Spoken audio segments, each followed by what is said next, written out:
Hello, everyone. Welcome back to In New York Podcast with your host, Collin and Braeden Cox. Braeden is back in town today from Wilmington, Delaware, back in Saylorsburg. So he is here recording in person with me, and we've been doing previews for each MLB division. We did the NL Central, we did the NL East, and in this episode, we're going to be doing the NL West. So stay tuned for our predictions, what the standings are going to be looking like, how each team's going to do, kind of an over-under win total, and everything in between. So stay tuned for In the Yard, our predictions. So Braeden, NL West, obviously Dodgers, D-backs, Padres, Giants, Rockies. Dodgers, made some big moves this offseason. I don't think the biggest move. I don't think they're really going to be going anywhere, but we'll get into that later. And then you have some other teams like the Giants, Diamondbacks, and Padres who are solid teams. So it's going to be interesting to see our predictions, where they stand here. And then, of course, you have the Rockies as well, but don't really have super high hopes for them as of right now. But yeah, let's get into it, Braeden. So I think we're doing 5-1, right? Yeah, I would say we do 5-1. 5-1. That makes it the most interesting. Yeah, okay. So Braeden are going to predict first who we think is going to come in last in the NL West. Braeden, you can start. Yeah, we kind of previously talked about this. I said that there's two teams in the NL that I expect to be kind of the worst teams in baseball, and that's the Washington Nationals, which we talked about already, and the Colorado Rockies. So I'm going to have them dead last in the NL West. I don't think that's really a surprise to anybody. Mm-hmm. Basically, it's without a shadow of a doubt, all four of the other teams in their division are definitively better than them everywhere. Right. So there's not even really much to say about them. They didn't really make any moves this offseason. Yeah. Nothing that was too flashy, and they're kind of in that weird purgatory where they're they don't have a huge salary cap or anything like that. So, I think it's pretty easy to say that the Rockies are going to continue to be, hopefully maybe more than 60 wins. I think 60 is anything more than 60 would be a good season for them. 60, 70 would be great, but I mean, I'm probably around the 60 mark, I'd say. I'm not sure of the Fangraphs prediction wins for them, but yeah, I think it was technically more than last year, but that's because last year they were so bad. It's true. I think they were just Fangraphs. So I would expect their win total to go up, yeah, but not to the point where they're ahead of any of the four other teams. I think teams. their win total was predicted to go up by 20.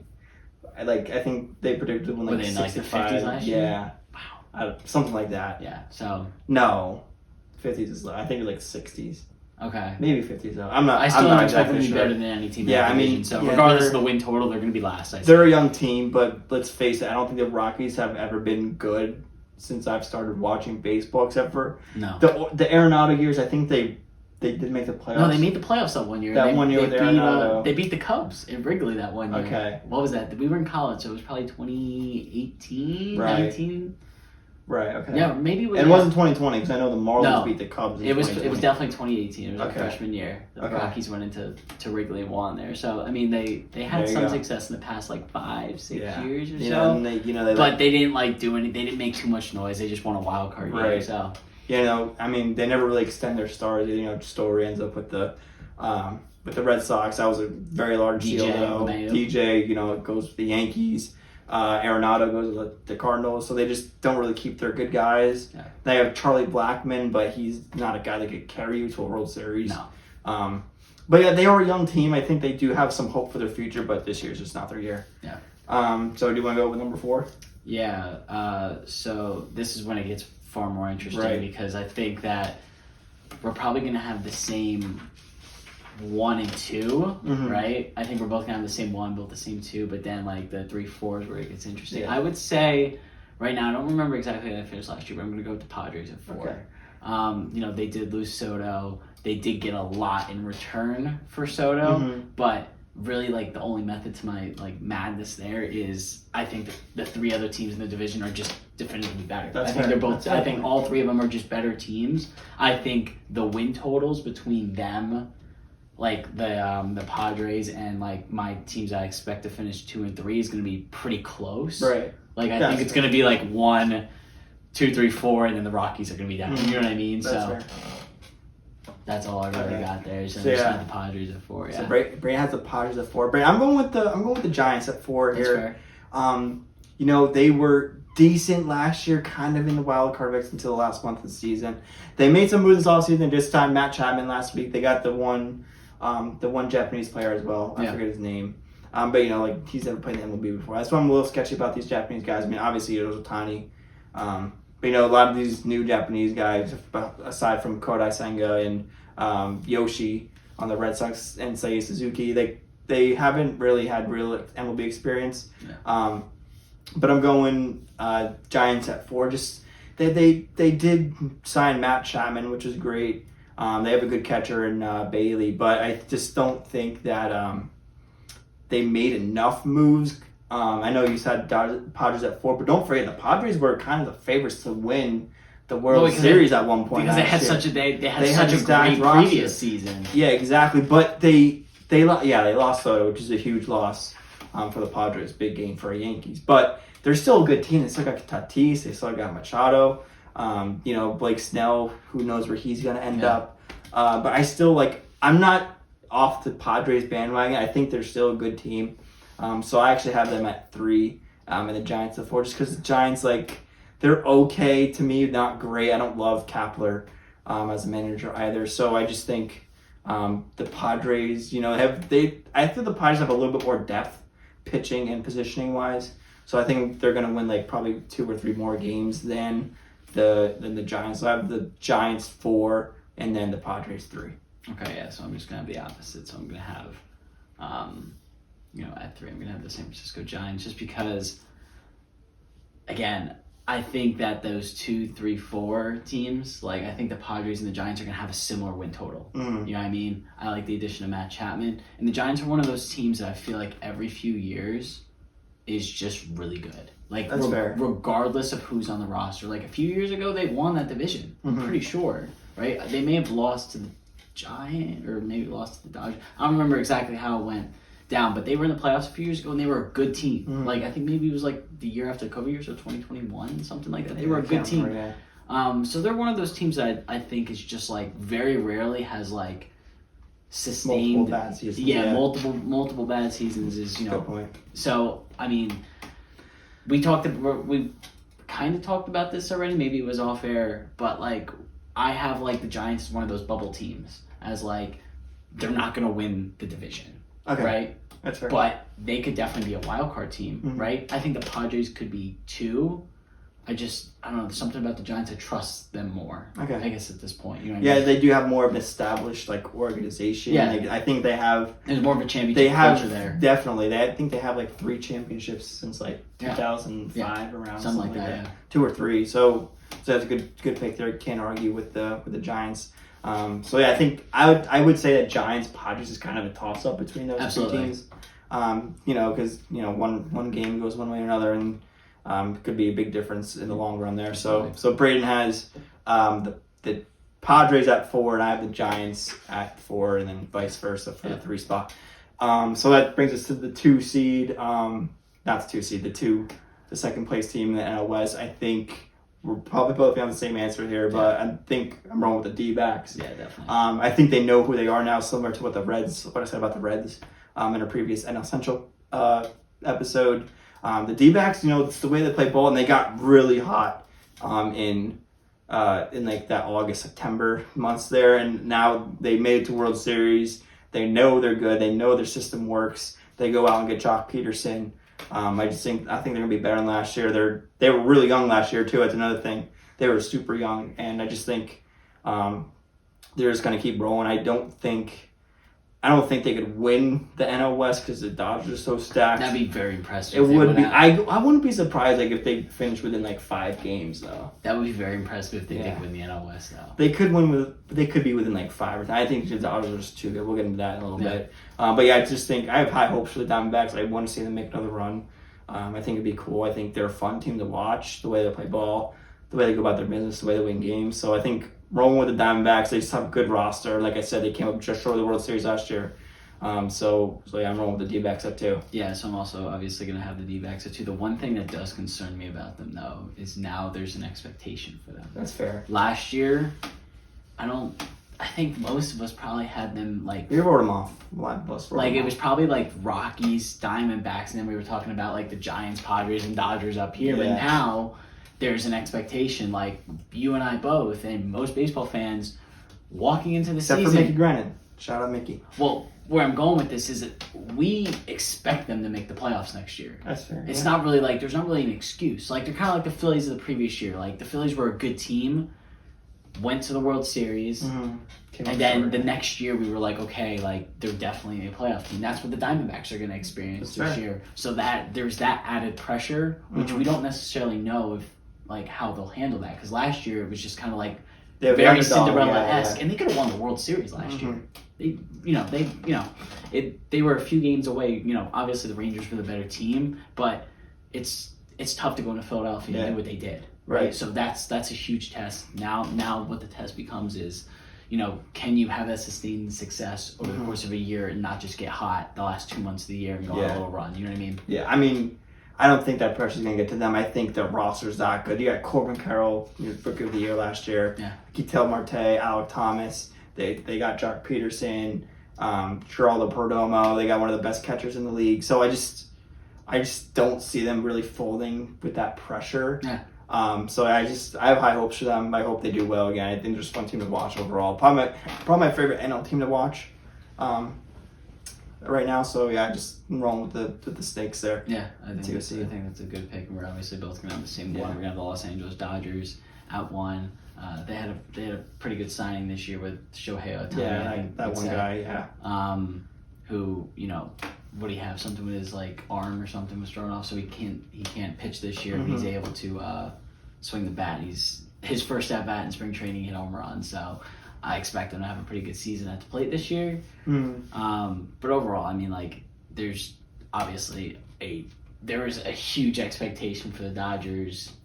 Previously, there always is. Every year, always is, right? Now it's through the roof. Now it's like, okay, if you can't win a World Series in the next year or two, like, something really needs to be changed. Yeah, that's a good point. I just think, they were loaded before. Now they're even more loaded. They go out. They already have Freddie Freeman and Mookie Betts, who were top 3 MVP candidates. They go out and get Shohei Ohtani, who won AL MVP. They get Yamamoto, hasn't pitched in the majors yet, but can't see him being terrible by any means. They go out and get Glass now. So yeah, I just think, they're just that loaded as a roster. I don't know if you saw Mookie. Dave Roberts said that Mookie will be starting shortstop now. I don't think that's really going to be a huge factor. I think I'll be fine there. And they have the pitching, the hitting. It's just, they're going to win a lot of games, but that's just because they win a lot of games in the regular season, as we've seen, doesn't mean they're going to necessarily succeed in the playoffs. So it'll be fun to watch, but I don't think anyone's really going to catch the Dodgers in that division. I just think the Dodgers are too stacked. And they're always a great regular season team, as we've seen in past years. They fold in the playoffs. And then they just can't get it done in the playoffs, except for the COVID year, obviously. Yeah. But yeah, it's going to be interesting to see how they handle the pressure. I think Fangraphs has the Braves actually winning more games than them still. Yeah, I think they have the Braves win 99 and the Dodgers win 97 or something I think a lot of that is they have to play their division. They have to play the division teams a lot more, and I think overall, their division as a whole is better. The Rockies are bad. Yeah. The Nationals are bad, right? But as far as quality of teams, Padres, Giants, Diamondbacks versus Mets, Marlins, and Phillies. The Phillies are good, but the Diamondbacks just beat Philadelphia, so in our eyes, I would put them ahead. Probably not realistically, but you know what I'm saying. So probably strength of opponent is tougher for the Dodgers. That's a good point. So I would probably agree with that. I would probably expect the Braves to win more. Really? I think, or it's going to be very close. But I could also see the Dodgers just. I'm rolling with the Dodgers for more. I don't think the Braves are. I don't think it was a fluke season by any means, but it was just a great regular season for them last year. It's going to be hard to duplicate. It's going to be hard. It's going to be hard to do it again. I'm not saying they can't do it again, but it's going to be hard. I still think they're going to be a great team, obviously. So I think the Dodgers and Braves are both going to be 1 and 2 in the NL. How many wins are you expecting from the Dodgers? What's the over-under? Give me I'll do 103, 104. And then what's it for the Braves? 101? Yeah, 101, 100, yeah. That's still a lot of wins. Yeah, a lot of wins for both teams. It's going to be I would say over 200 wins between the two teams for sure. Yeah, no, I that's fair. So, yeah, I think Braeden and I pretty similar standings there, but I'm going with the Padres 3rd, and then the Giants 4th, and then he's going The Giants third and the Padres fourth. So we just have that switch there. But yeah, we're really high on the Dodgers, obviously. Hard not to be at this point. And then pretty high on the D-backs as well. I know a lot of people might be saying last year was a fluke, but I think they know who they are now. I think they're going to win a lot of games. I think they'll be ready to make some noise in the regular season and the playoffs. So I know this might be a little off topic, right? But if as it stands now, or like as we expect it to be, the NLCS would be Dodgers, Braves, because if they're the two best teams, right? We're just saying, what are the two best teams in the NL? They face off in the NLCS. Who would you pick? I mean, a lot of factors there. Yeah, but just like right now, who would you expect to win that series, the Dodgers or Braves, like today? Because we're saying they're the two best teams. To win, if the Dodgers don't get knocked down in the first round like they usually do. Yeah. It's tough. I want to roll with the Braves. Yeah. My heart says the Braves. I think I'm going to stick with the Braves. I would say the Braves too, just because I think even though like they have kind of fallen apart against Philadelphia the past 2 years, believe it or not, even though the Dodgers are probably on paper have the better roster, I would trust Atlanta more. I would say the Braves have the better roster, like 1 through 9. Yeah. 1 through 9. I think like 1 through 5 Dodgers are better. Yeah, because the Braves, all their hitters hit like 40 plus home runs last year. Crazy. Yeah, sure. So I think it's tough. That's fair. Yeah.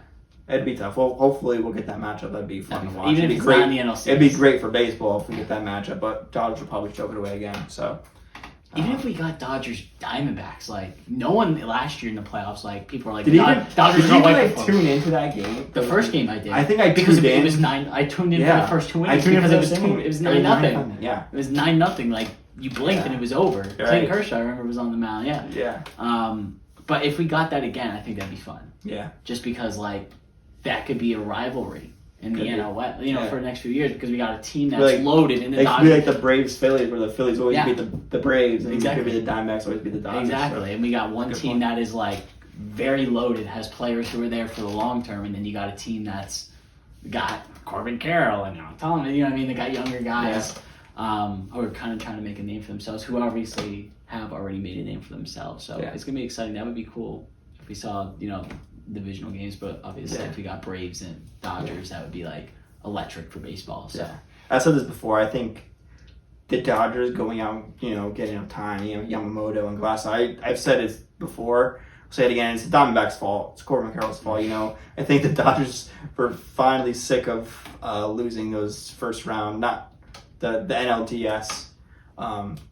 And they kind of finally had enough, so they go out and make all those big moves. So you could blame the D-backs for the Dodgers empire there. Yeah, in years past, I don't remember exactly like who they've lost to in the playoffs, right? But like the one against the Diamondbacks stings a little bit more because like they're usually like one of the worst teams in the division. Besides last year, like when was the last time that the Diamondbacks that you can remember were like good, even decent? Even decent. I can't remember. That's what I'm saying. So I think that's what did it. It was like, wow, the team that we have usually beaten like 75% of the matches we play per year just swept us in the playoffs with guys that most baseball fans, like the casual fan, have never even heard of. Like people knew Corbin Carroll. I never really tuned into Diamondbacks. Like, I knew Corbin Carroll, I knew Zach Gallen. Yeah. Ketel Marte. Exactly. But that's kind of really, I never really tuned into the West Coast Diamondbacks games. But and then you got the Dodgers who have invested so much into all their players who have, who have such a high expectation. And it's like you just lost to the team that probably struggles to fill their stadium. Right. Not anymore, hopefully. Not anymore, but you know what I mean. Big fields will be popping this year. Yeah. The desert.